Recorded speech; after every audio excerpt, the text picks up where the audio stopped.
Hi you guys, welcome back to For Strong and Growing. My name is Alexa and I'm pregnant with baby number 3 right now. Baby girl is due on Thanksgiving, but none of my babies have ever come on or really near their due date. They've always been a little bit early. So she could be a full-term baby on Halloween. She could have my birthday, which is November 7th.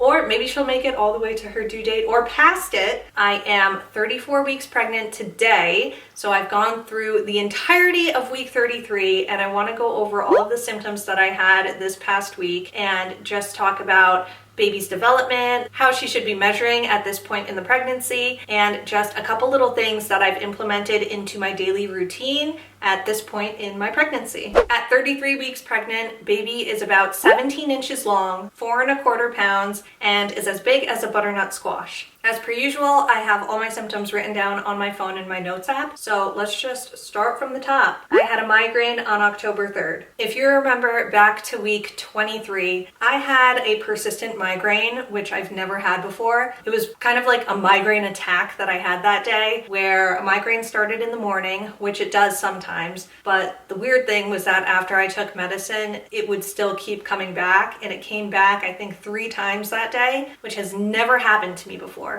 And I don't think I ever gave an update about what I spoke to my doctor about in regards to that migraine attack. I mentioned that I'd been having a lot more migraines than usual. His explanation for it, number one, the disclaimer was kind of, we don't really understand migraines all that well in the medical community. They're somewhat of a mystery, but as far as he can tell, when you're pregnant, your blood volume increases a certain amount. I can't remember exactly how much. Because of that, your veins dilate and get bigger. Usually, as your blood volume increases, your veins open up to allow for the increase. But my body already knows what it's like to be pregnant and already knows that it needs to open up those blood vessels. So my body was dilating my blood vessels before there was really that much of an increase of blood volume. So number one, it made my blood pressure really low. For a few weeks there, I just had really low blood pressure, and my doctor was like, you need to eat some potato chips, eat some salty food. It was like the funniest advice to get from a doctor, to be like, go buy potato chips.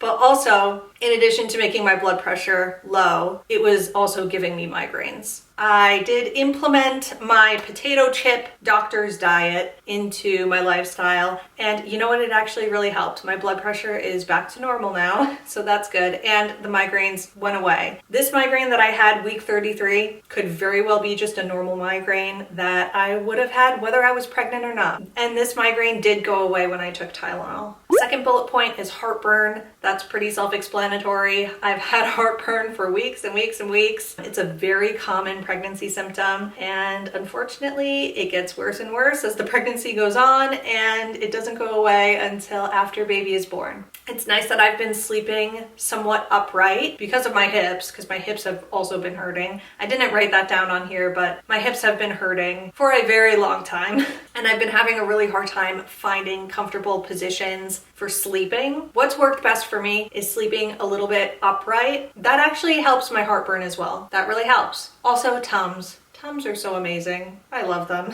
Next, I have shortness of breath. This one is also pretty self-explanatory. I'm sure you can hear me gasping for air as I'm even talking, trying to make this video. Even just projecting my voice to the camera takes a little bit of effort because there is no room left in this belly. As baby gets larger, there's less space for my organs, including my lungs, so they don't have as much room to expand, and therefore I am short of breath. Another thing that will only get worse as pregnancy keeps going on, and it won't go away until baby is born. Best advice I have for that one is just stand up straight, sit up straight, and try to give your lungs that extra room. My next bullet point is that I've been drinking more water. So usually I am very, very bad at drinking water. Usually I would drink maybe 20 20 to 35 ounces of water a day, and now I am consistently drinking between 40 and 60 ounces of water. It's still not as much as I'm supposed to be drinking. I think I'm supposed to be drinking closer to 64 ounces every single day, and that number only increases when I'm going to breastfeed, but it's at least good that I'm heading on the right track and my water intake is increasing now, and I can just kind of work my way up. Probably after the baby is born, I'm gonna get even thirstier naturally. Hopefully that will be an easy transition to drinking more water daily. In addition to drinking more, I am also a literal human garbage disposal. I am eating so much food. I'm so hungry. I'm constantly hungry. I'm hungry right now, even though I just had a snack before I sat down to film this. With all this hunger, I am trying to be a little bit conscious of what I'm putting into my body and not just eating everything in sight.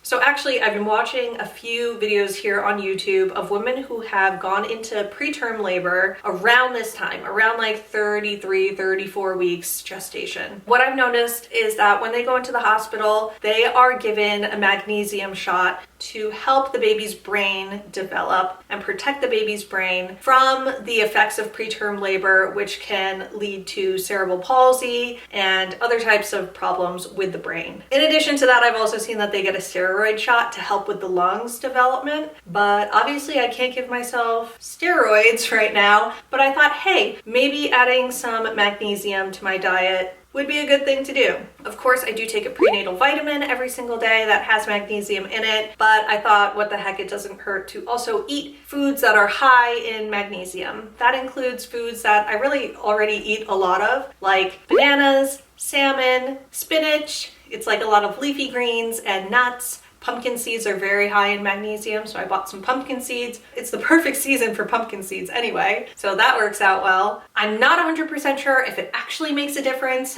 but it doesn't hurt to try. Another thing that I've added into my diet is fortified eggs. So those are the eggs that have omega-3 fatty acids and a bunch of vitamins in them. They're just a little bit healthier than regular eggs, and I already eat a lot of eggs, so why not get the extra vitamins and omega-3s while I'm at it? All right, so that brings us to the end of today's video. Thank you so much for watching. If you liked it, please give it a thumbs up, and I will be back next week for my 34-week update, which will include an OB appointment. So stay tuned for that, and I will see you in the next one. Bye.